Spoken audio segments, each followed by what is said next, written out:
sự Chúa trong mọi người.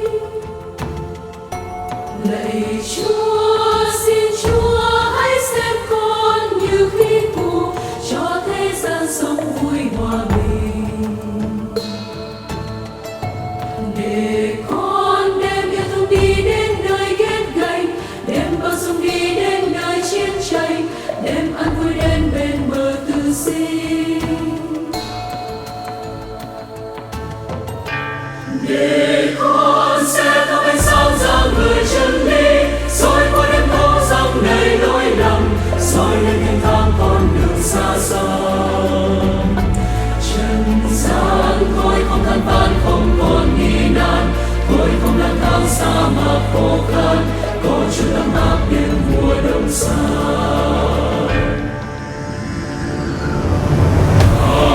Lòng này kính dâng về Chúa, người là ánh dương bừng sáng, xin thương xót ban cho hồng ân. Xin dâng lên đấng thiên trả lành, dâng lên trái tim chân thành, cho nhân gian ấm êm an lành. Xin yêu thương đến thay thù hận, tin vui đến thay nỗi buồn, xin tình yêu đến thay tuyệt vọng. Để con xin luôn hy sinh hiến thân quên mình, xin luôn bao dung ủi an dỗ dành, xin luôn giang tay thứ tha lỗi lầm. Lạy Chúa, xin yêu thương nhân như là lẽ sống, đôi tay con tim cả đời gieo trồng, thắp sáng thế giới hòa bình mênh mông. Vì đây dâng lên ngọn cao trái tim trân trọng, đi qua nhân gian với bao ước mong, hy sinh cho nhau với cả tâm hồn. Lạy Chúa, xin cho con theo Chúa trong năm xuân, ban cho em ta ước mơ thánh thần, mãi sau bên nhau hát câu nghĩa đời. Lạy Chúa, cho con xem con chỉ là tôi tớ, mang thân thân cao màu nhiệm vô bờ, đến cùng thế giới hòa bình ban sơ. Đem an vui đến cho kiếp người, đem thiên cung cho nắng mai sáng tươi, đem ánh sáng mới sống vui muôn đời.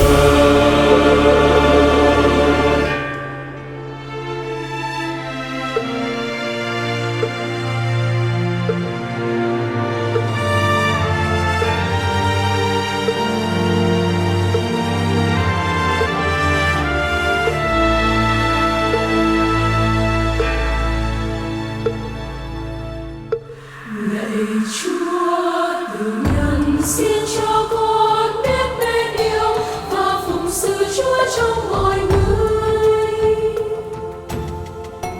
Lạy Chúa, xin Chúa hãy xem con như khí cụ cho thế gian sống vui hòa bình.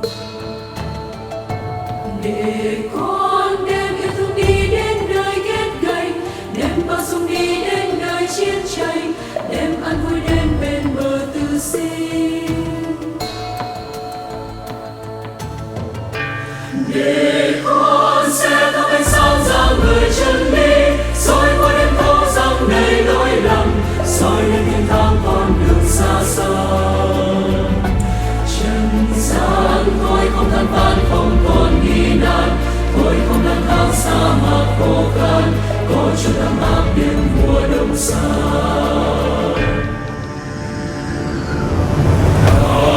Lòng này kính dâng về Chúa, người là ánh dương bừng sáng, xin thương xót ban cho hồng ân. Xin dâng lên đấng thiên trả lành, dâng lên trái tim chân thành, cho nhân gian ấm êm an lành. Xin yêu thương đến thay thù hận, tin vui đến thay nỗi buồn, xin tình yêu đến thay tuyệt vọng. Để con xin luôn hy sinh hiến thân quên mình, xin luôn bao dung ủi an dỗ dành, xin luôn giang tay thứ tha lỗi lầm. Lạy Chúa xin yêu thương nhân như là lẽ sống, đôi tay con tim cả đời gieo trồng, thắp sáng thế giới hòa bình mênh mông. Quỳ đây dâng lên ngôi cao trái tim trắng trong, đi qua nhân gian với bao ước mong, hy sinh cho nhau với cả tâm hồn. Lạy Chúa xin cho con theo Chúa trong năm xuân, ban cho em mơ ước mơ thánh thần, mai sau bên nhau hát câu nghĩa đời. Lạy Chúa cho con xem con chỉ là tội tớ, mang thân phận cao mầu nhiệm vô bờ, đến cùng thế giới hòa bình ban sơ. Đem ban vui đến cho kiếp người, đem yêu thương cho nắng mai sáng tươi, đem ánh sáng mới sống vui muôn đời. Hồng ân đem ban vui đến cho kiếp người, đem yêu thương cho nắng mai sáng tươi.